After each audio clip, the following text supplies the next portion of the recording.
এটা হচ্ছে 19 বছর বয়সী একটি ফিমেল পেশেন্টের জরায়ুর ছবি। এ হচ্ছে জরায়ু, আর এটা হচ্ছে বাচ্চার তলি বা জিএস বা জেস্টেশনাল সেক। তো জেস্টেশনাল সেকের মেজারমেন্ট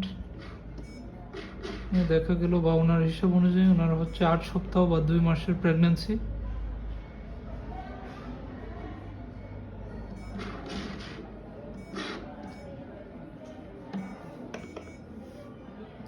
তো ওনার এখন সমস্যা হচ্ছে যে ব্লাড যাইতেছে সকাল থেকে। তো আমি জিজ্ঞেস করলাম যে কোনো জার্নি টার্নি কিছু করেছে কিনা 2-3 দিনের মাঝে বা আজকে সকালে, বা কোনো ভারী কাজ করেছে কিনা। তো উনি জানালো যে গতকালকে হচ্ছে উনি কিছু ভারী কাজ করে,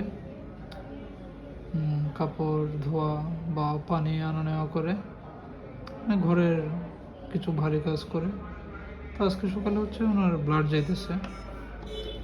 তো ব্লাড যাওয়ার অনেক কারণই থাকতে পারে, তার মাঝে একটু হচ্ছে এই যে প্রাথমিক অবস্থায়, গর্ভাবস্থার প্রাথমিক অবস্থা 3-4 মাসের মাঝে ভারী কাজ করলে বা ভারী জার্নি, ঝাঁকি, ঝুঁকিপূর্ণ জার্নি, অনেক জায়গায় রাস্তাঘাট খুবই খারাপ, তো সেই জার্নিগুলোর জন্য এরকম হয়ে থাকে।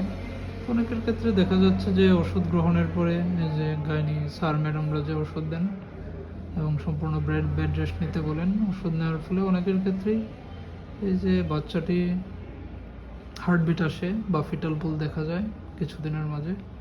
আবার অনেকের ক্ষেত্রে হচ্ছে এই যে আর ইনকমপ্লিট অ্যাবর্শন হয়ে যায়,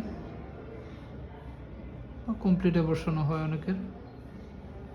তো এই ক্ষেত্রে সতর্ক থাকতে হবে সবাইকে। তারপর গর্ভাবস্থার প্রাথমিক যে সময়, সেই সময় ভারী কাজ, ঝুঁকিপূর্ণ জার্নি, এগুলো থেকে বিরত থাকতে হবে। আর ব্লাড গেলে অবশ্যই ডাক্তারের পরামর্শ গ্রহণ করতে হবে। ধন্যবাদ সবাইকে।